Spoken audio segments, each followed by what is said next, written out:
kembali lagi dengan Kak Ruth. Hari ini kita akan melanjutkan soal deret huruf yang sesi terakhir, yaitu nomor 9 dan nomor 10.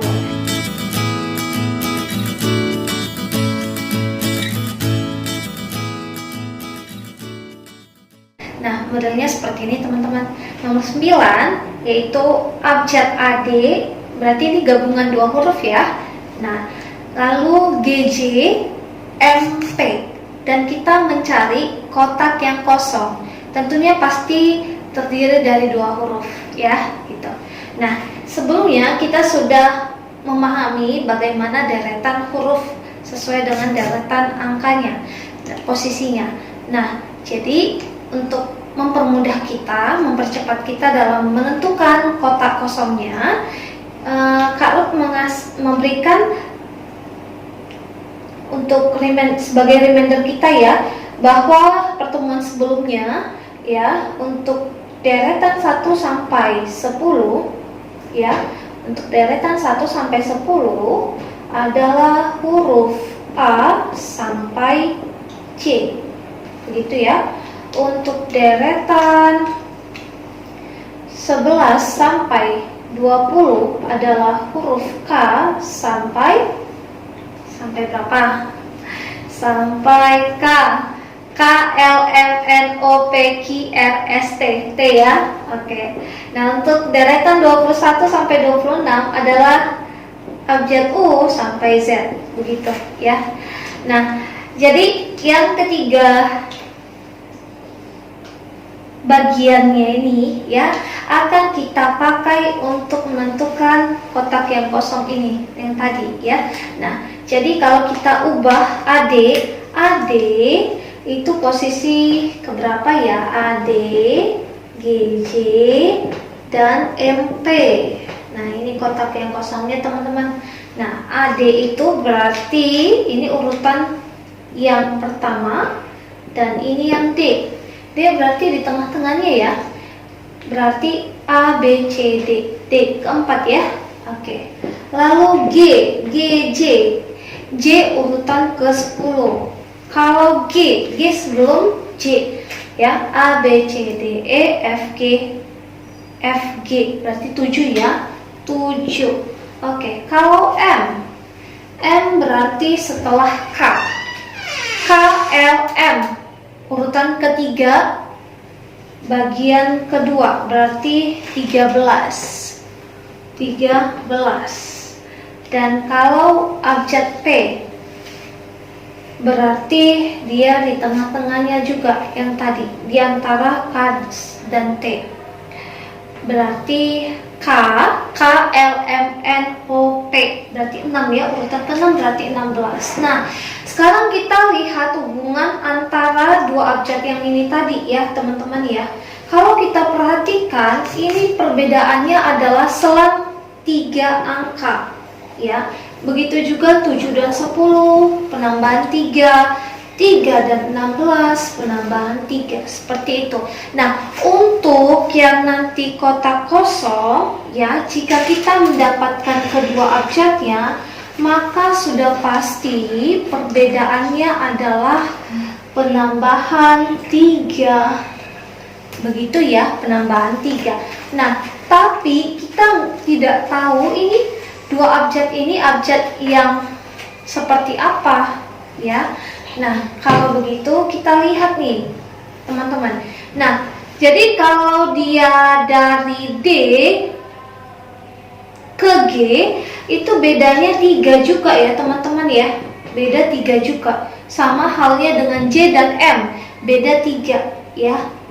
Jadi antar abjad yang blok pertama, blok kedua, dan blok ketiga itu bedanya 3. Maka kalau dari sini kita ambil 16 ya, untuk mendapatkan abjad pertama pada kotak yang kosong akan kita tambahkan 3 juga gitu ya. Nah, berarti ini sudah dapat adalah urutan ke-19. Nah, kalau 19 tambah 3 berarti berapa? 22, iya 22 ya. Nah, kalau kita Hubungkan 19 dan 22, perbedaannya adalah berjarak 3. Maka kita hubungkan lagi ya, posisi 19 dan 22 itu pada rentang abjad ini, dimana 19 adalah berada di interval yang kedua, yaitu antara huruf K sampai T gitu ya.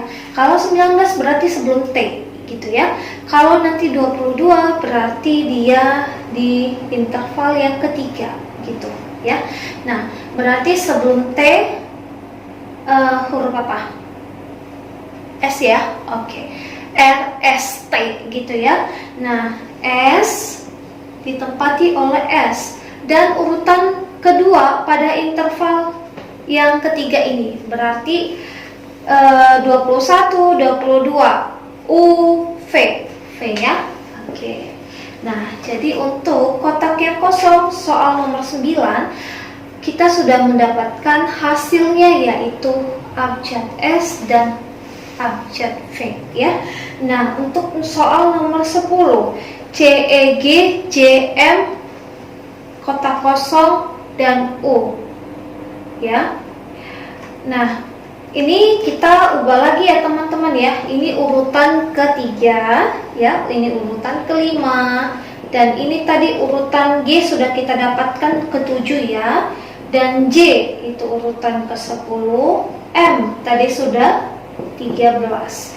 Sekarang yang ini kita belum tahu posisinya angka berapa, dan yang di sini U adalah 21. Nah, kita lihat nih angka demi angkanya, perbedaannya seperti apa.